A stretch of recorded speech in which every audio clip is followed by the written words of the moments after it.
अस्सलामुअलैकुम वरहमतुल्लाहि वबरकातुह।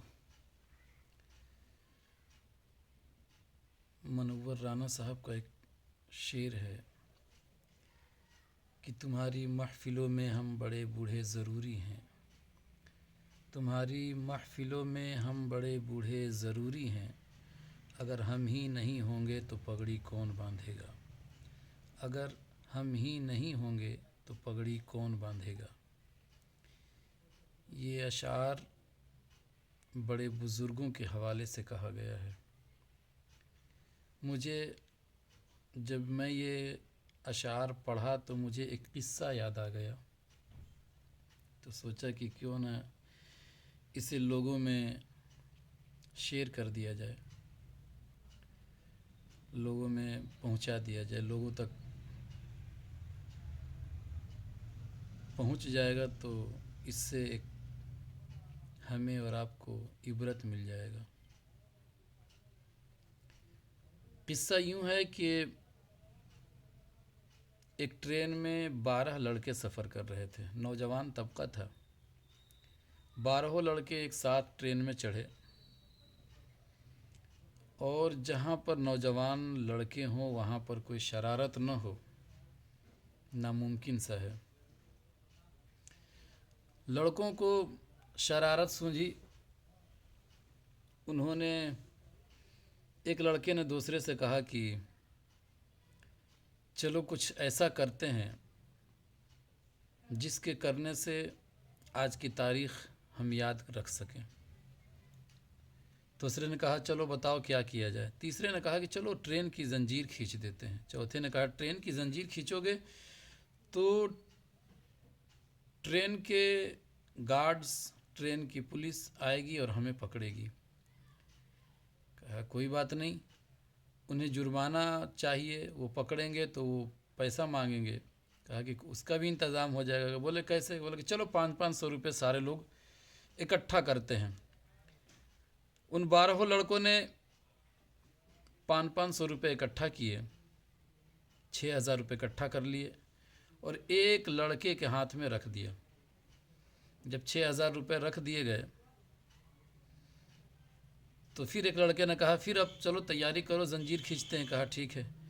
एक लड़के ने ज़ंजीर खींच दी। ट्रेन रुक गई।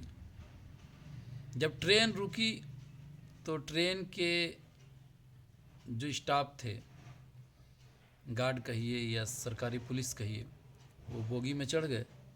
डिब्बे में आए तो उन्हीं लड़कों में से, जब पुलिस आ रही थी तो उन्हीं लड़कों में से एक लड़के ने कहा कि सुनो, पुलिस आ रही है और पुलिस जब पूछेगी कि किसने ज़ंजीर खींची है,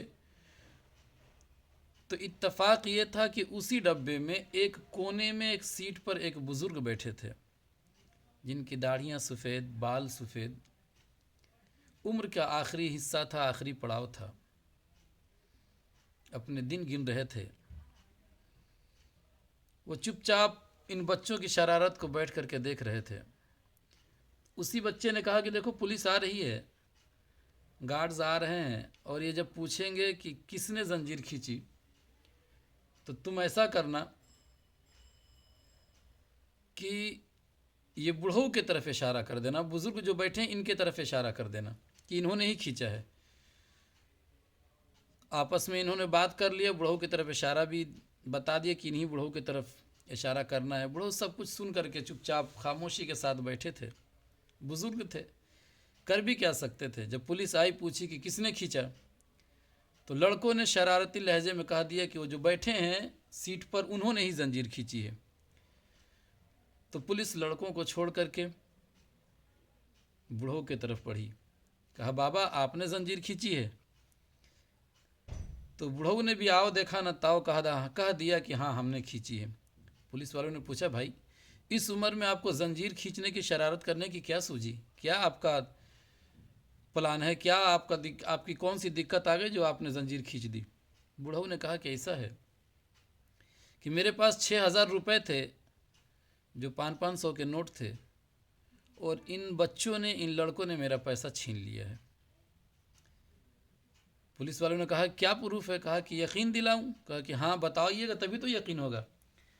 तो बूढ़ों ने कहा देखो मेरे 500-500 के नोट थे अगर तुमको यकीन नहीं होता तो देखो फ़लाँ आदमी के पास फ़लाँ बच्चा जो है उसके पास मेरा पैसा रखा हुआ है, वो अपने जेब में रखा हुआ है, उसकी तलाशी लीजिए।